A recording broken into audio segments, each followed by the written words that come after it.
The Empowerment Show aims to equip individuals with the necessary tools, knowledge, and confidence to make informed decisions and take control of their lives. It also focuses on ensuring access to essential resources and the opportunities. All right. What's happening? Good afternoon. My name is Kendall Stevenson, and I am the host of The Empowerment Show. The Empowerment Show is here to inform people, to let the community know what's going on and what's happening with certain people. This evening, or this afternoon, I have my young man with me. His name is William Stevenson. His name was up on the board. Now, William has served a little bit of time in being incarcerated, as they want to say. So, William, I'm gonna let you go ahead and introduce yourself. Say hello to the people. Hi, family. My name is William Stevenson. My man. Just in case you guys want to know, yes, we are cousins, so we're related. Uh, let me ask you, brother. You spent some time incarcerated, correct? How long did you That's spend? correct. How long did you stay? Uh, my last bid, I was sentenced to 7.5 to 15 years in prison, and I end up doing 9.5. Mm. That's an essential amount of time to do in such a hellhole, right? I, um, I want to ask you what was it like, but I want to ask you personally, what was it like for you mentally to be incarcerated? Well, the sad part is that being that I kind of grew up in institutions Mm. from group homes to Spofford, to adolescence being on Rackett's Island, it kind of groomed me, groomed me for the prison life. So and that's where you can say that's where you started from, right? Yes. Okay. Is that what brought you into criminal life? I mean, what made you want to become a criminal? Well, the thing is, I didn't want to become a criminal because I was considered a good kid. But once I moved from East New York, that was kind of a suburb. I Hmm. moved to the projects in 79. So once I came outside, that's what most of the juveniles were doing. They were stealing and stuff like that. So, that's what my peers was doing. So I felt the same way because my mother kind of gave me what I needed, but I wanted to dress nice like the other kids. Hmm. So that's what really got me into doing petty crimes. Peer pressure. So listen, this evening, this afternoon, I don't know why I'm going into the evening, brother. I don't know, but Mhm. this afternoon we got a young man. Also, his name is Get the Gorilla. He's my co-host. His true name is Chandre. Just to let you know, this show is called The Pipeline, which we talk about coming from prison and going back to the block. Chandre, what's happening, brother? What's going on, brother? You all right? Yeah, I'm good, man. You got a couple of questions for this young man? Of course I do. I got more than a couple, but I know timing is skating on the time. You know what I mean? So, Well, you the know what? This is your time. I'm gonna slide out. Do your thing. all right, Yo, G. Will, rap to you later. Peace. All right, peace, Peace. Mr. William. How you doing? I'm doing great. Welcome to the Gifted Gorilla Show. The Gifted Gorilla Show. Yes, powered by the Empowerment Show, Mr. Kendall. Okay, so Yes. I understand you was in the criminal organization. I don't believe I was in the organization. I was just running the streets, just Okay, uh acting other than myself. what I mean by organization mean when anybody's in the streets doing you focus on something. So you focus on money, you focus on hurting people, you focus on materialistic things. Organization means just going out and going to do wrong for what you want. Not That's correct. organization mean a whole lot of people or you affiliated, not that way. I should have broke Okay. it down from the beginning. Cool? Good? We Yes. understand? Okay. Yes, I do. So tell me a little bit about yourself, man. Well, I grew up in Brooklyn. I was born and raised in Brooklyn. Okay. I have three siblings, two sisters and one brother. A sister older than me, Yeah. and a brother under me, and a younger sister. We grew up in East New York, and then we moved from East New York to Brownsville, actually Tilden Projects. Okay, okay. So you fund a lot of history out there in New York City. Yes. Okay. Um. So once you break down to me and your details of what it was like growing up and how you was living. Well, the thing is, before my father passed away, we were living in East New York in a private house. The house actually belonged to my father. So once he passed away, we had to leave that house because of my father's mother. It was Yeah, actually their house. yeah, So we moved to Brownsville, Tilden Projects in 79, I believe. yeah. So, and once we moved to Brownsville in 79, I kind of, once I came outside, I seen the kids was running around packing bags, picking up cans and stuff like that to buy, clothing. Because Yeah. my mother, she provided the clothes that I need, but it wasn't the proper urban gear, if you know what Yeah. I mean. So I started getting, hooked on just urban gear because I was considered a cute kid, Yeah. but I didn't have the urban gear to match it, right? Hmm. So, my peers, they showed me how to pack bags. That's how it all started. I started packing bags and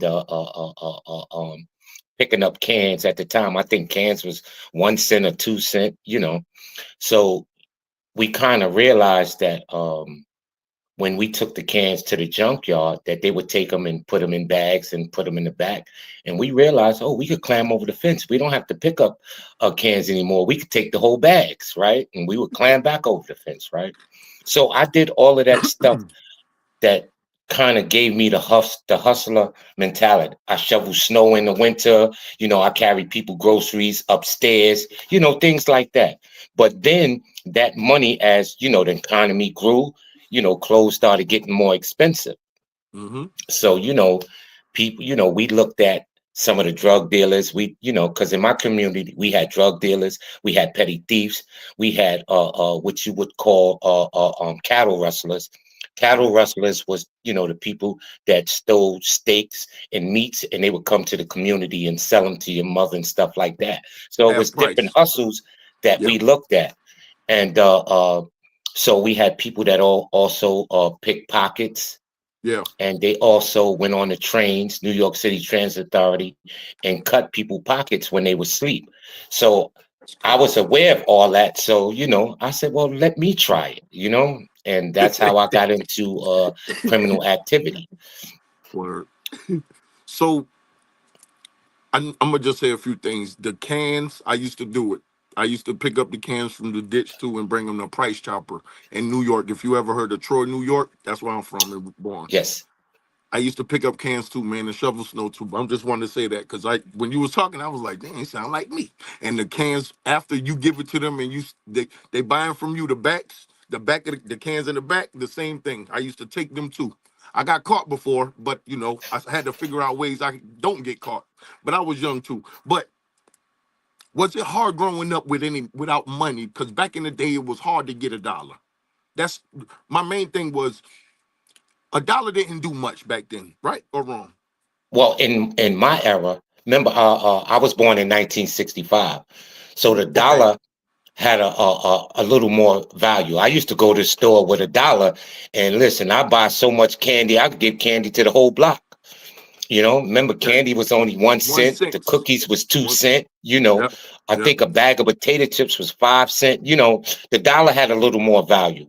Oh, When I was young, a pair of Adidas was costing 19.99. yeah, that's cheap Now a back in the pair of day. Adidas costs you like $80. So the Yeah. dollar value was a little different, right? Yeah.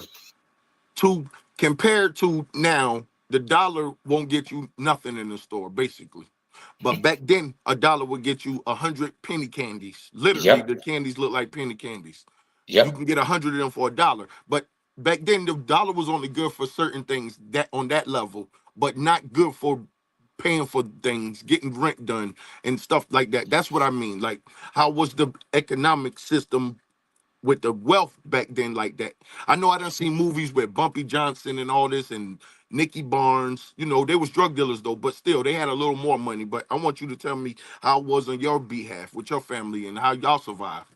Well, the thing is, once my father passed, right? My mother, Yep. she once she got sick. She was a dietitian. I believe I might have the wrong hospital because I was so young, but I think it was either Unity Hospital or Brookdale Hospital where she was a dietitian there.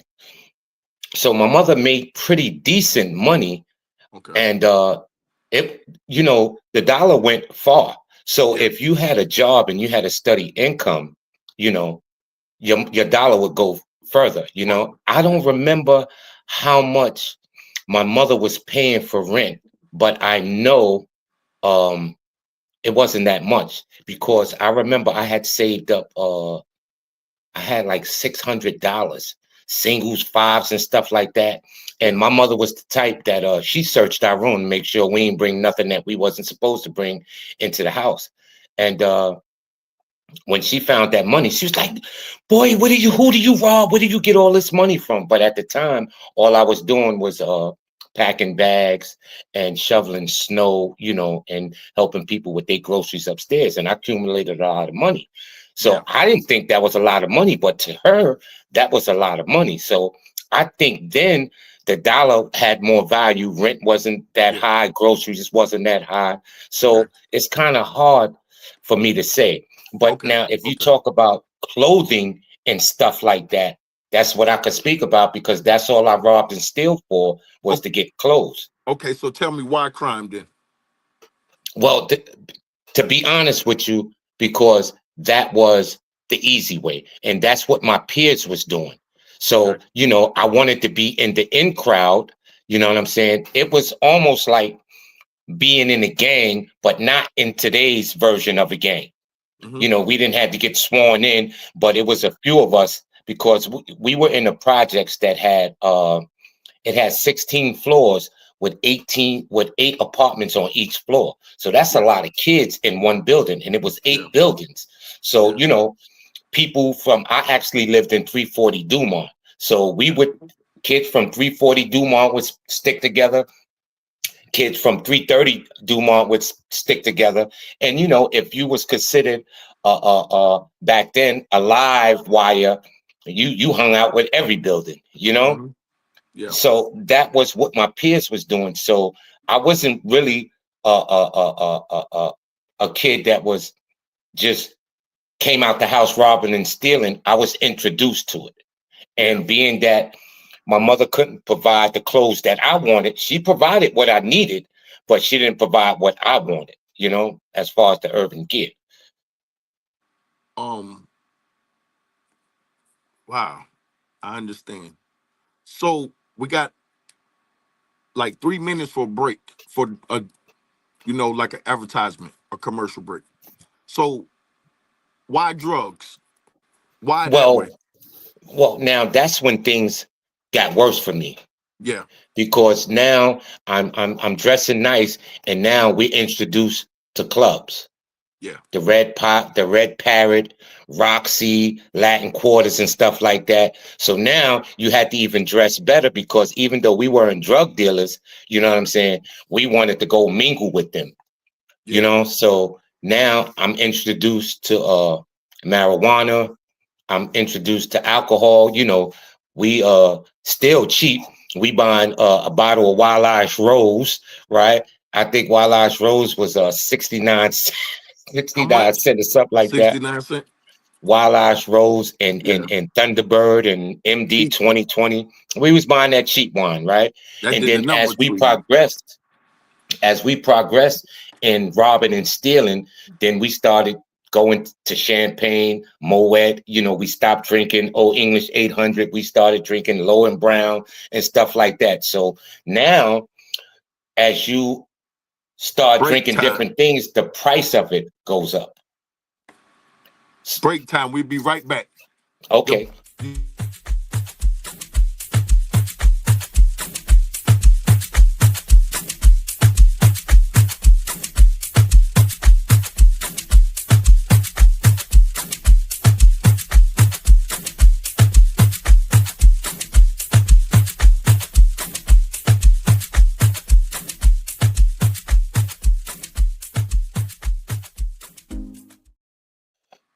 Yes, we back.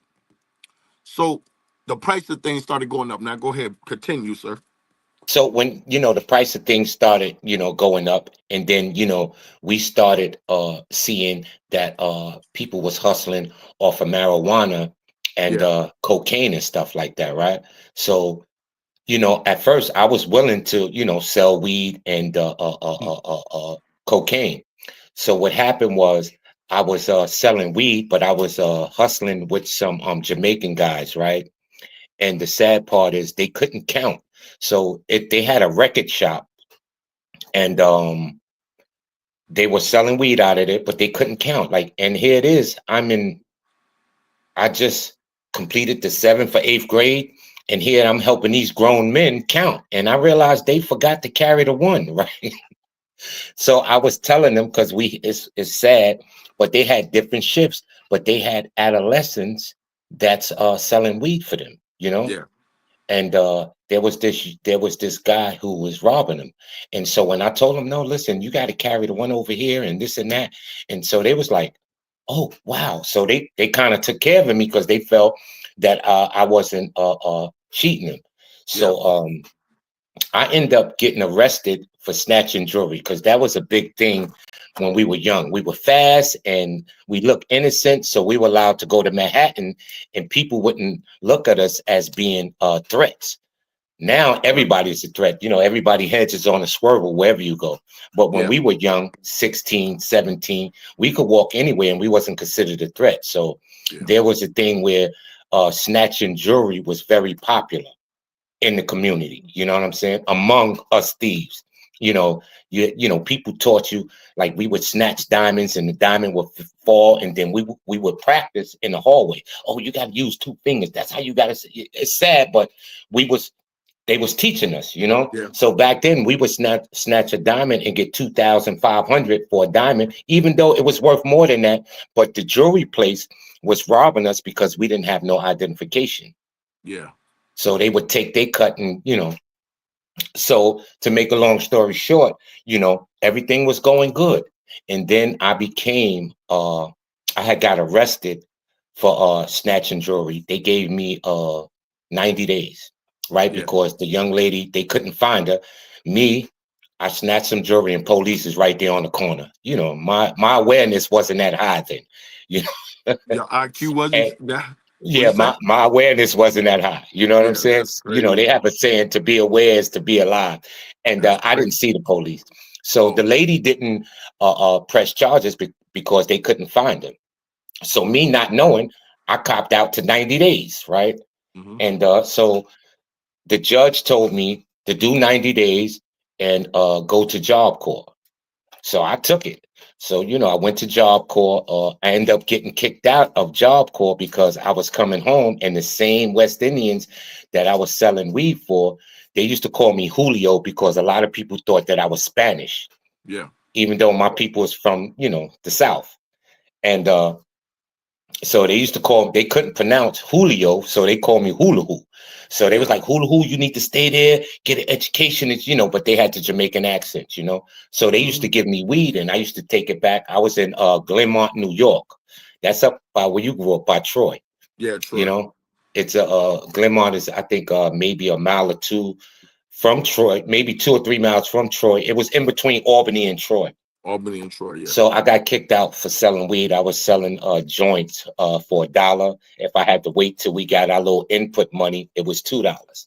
Hmm. So once I got kicked out, I ended up getting my building maintenance certificate and my driver's license. And so I came home, and I started selling weed and cocaine, right? Hmm. And then everything just went crazy because I became my own customer, right?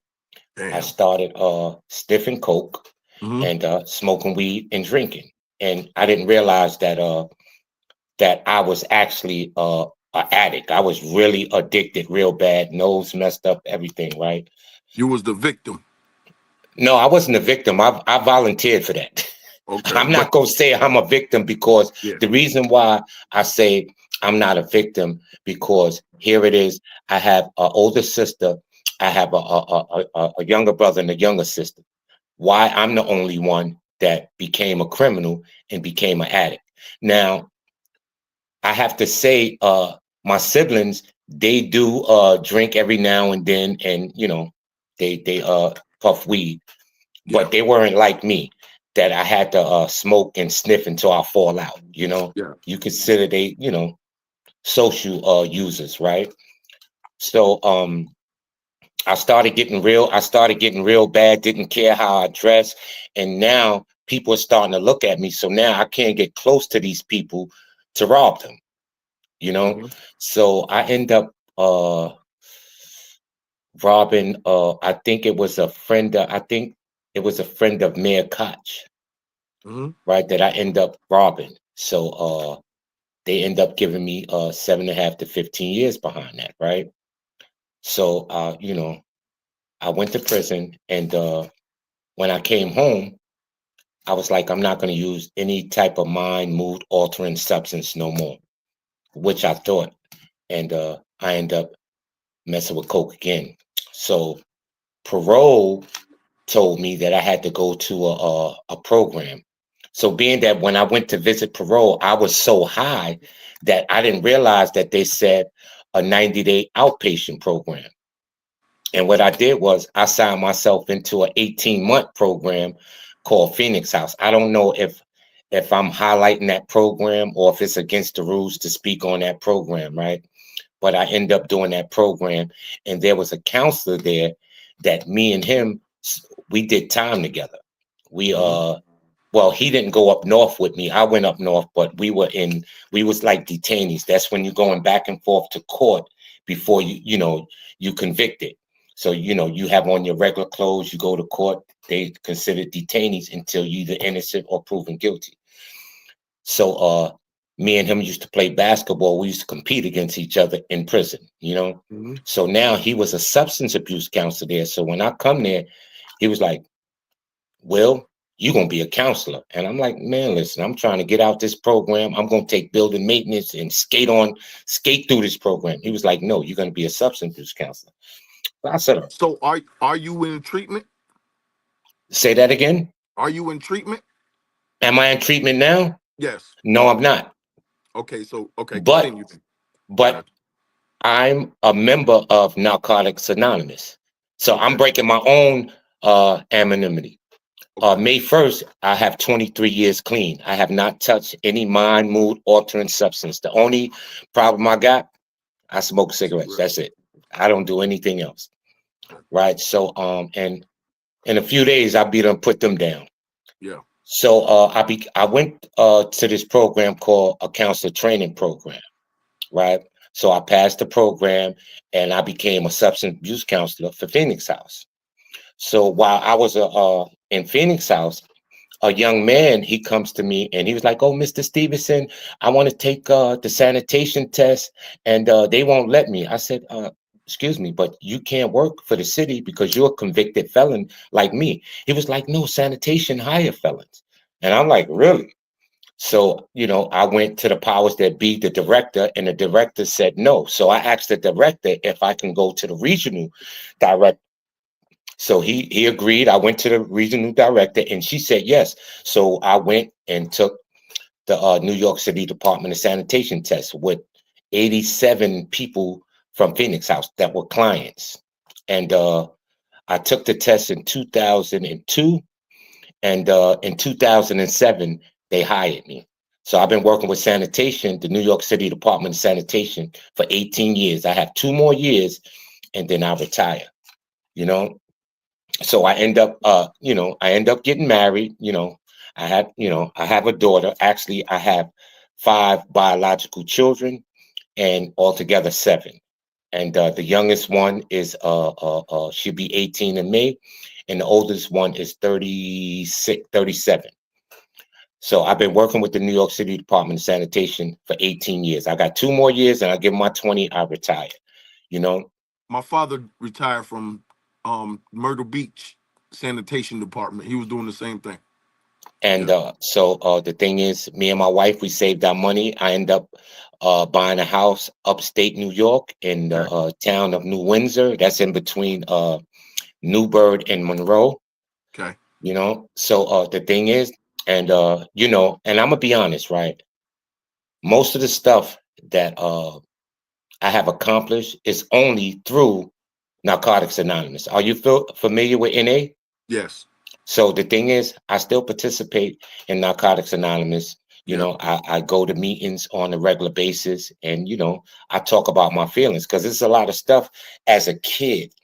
You know, as like my father passing away when I was young. You know what I'm saying? I didn't deal with feelings. I like bottled them up because if you think about it, right, as a kid, how can you go and rob somebody with a clear conscience? And I used to stuff my conscience because when I got them butterflies in my stomach, that was my conscience talking to me. Like whenever any criminal activity that I participated in, I always got that stomach flipping and I had to use the bathroom. I don't know what.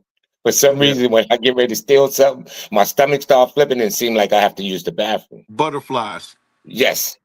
You know, so, you Yeah. know, I had to start. What do you have to say for the youth? The thing is that you have to be prepared for peer pressure, right? And one thing I would say to the youth, stay in school. Education is the only thing that people can't take from me. And one of the things that I realized is I wanted what I wanted then and there. I didn't have the patience. Have patience. You stay in school, get an education, the world is yours. You know, some people, they was like, well, college ain't for me. How do you know if you never went there? See, I'm at the age that I want to go back to school, right? But I'll be 60 in August and I don't retain information the way I used to. Yeah. You know, I have a thing where we do step work, right? And we have to write out answers and, you know, say how we feel and stuff like that. And we have to write it out. I be having problems with that. Like, I be like, you know, they say what you don't use, you lose. So, you know, to the young people, man, you have to use all the information and all the knowledge you can, because if you don't use it, you lose it. Like when I was young, like I was playing baseball in Brooklyn, and I was a back catcher. I had to be about maybe 13, 14. Just I think I was just getting ready to enter high school. And we were playing in this place called Five Diamonds, but it was predominantly Latinos that played there. So here it is. We had a team from Tilden Projects that was all, you know, African Americans. And we were so good that some of the schools was coming knocking on my door asking me to come to the choose their high school to come play for them. That's good. But at that moment, I was introduced to the streets. The streets had more value than education. What And was that's your where I age? made the mistake at. What was your age in the streets then? I was 14. Well, you have to remember, I started hustling. Like I it was legitimate hustles to me, packing bags, shoveling snow and stuff like that, carrying groceries for people. That was a kind of legit hustle, you know? Okay. And then after that, you know, my community showed me different hustles Yeah. because we had a dope fiend that was stealing copper off abandoned buildings, but he was so messed up. The dope had him so messed up that his hands and stuff wasn't working. So Yeah. he, you know, being that he thought he was smart, well, listen, I'm gonna get these young guys to tear all this copper off the roof because it was actually hard work. Yeah. So we would help him, you know, take the copper off the Once roofs. we got 30 seconds left. Give the youth a speech real quick, just something they can run with so not to go down your footsteps. What I have for the youth is to stay in school, stay patient, and don't worry about what your peers is doing. Be your own man or female, because if you follow down that road, you can make mistakes that you can never return from. I know children that fought in school and end up hurting kids, and now they in prison for a mistake. Yep. Use your head. You don't have to be fighting people. You could use your mouth. That's the Yep. most powerful thing you have, your mouth and education. All right, Violence right on. breeds violence. Thank My you. man, Chandre. My man, you're doing your thing. William, Doing my thing, thank you man. again for coming into the show. We truly, truly appreciate it. I'd like to Thank pick you, this up Mr. on a William. part 2 because I heard that you're now employed and you're working and you're also doing drug counseling. Is that correct? Well, I don't counsel no more, but it's similar because I go to Narcotics Anonymous meetings and I share. Sometime I just listen. Sometime they ask me to share my experience, strength, and hope. Okay, well, next time you come on, possibly next week or so, you come on. We're going to pick it up on a part 2, and then you can explain about what's going on now that you're back on the block. Okay, so I would thank you guys appreciate very it. much. Thank This you. is the pipeline. This is the The pipeline. pipeline. My man, The Chandre. only Pipeline. I like that. radio station, the only sitcom podcast that's doing it like this. Real Pipeline talk. from the cell block back to the block. Back I to the like that. block. Back to the block. So Yes. Positivity, thank you though. guys for coming in. Part 2 when we have part Positivity. 2. Part 2. All right. Please stay tuned.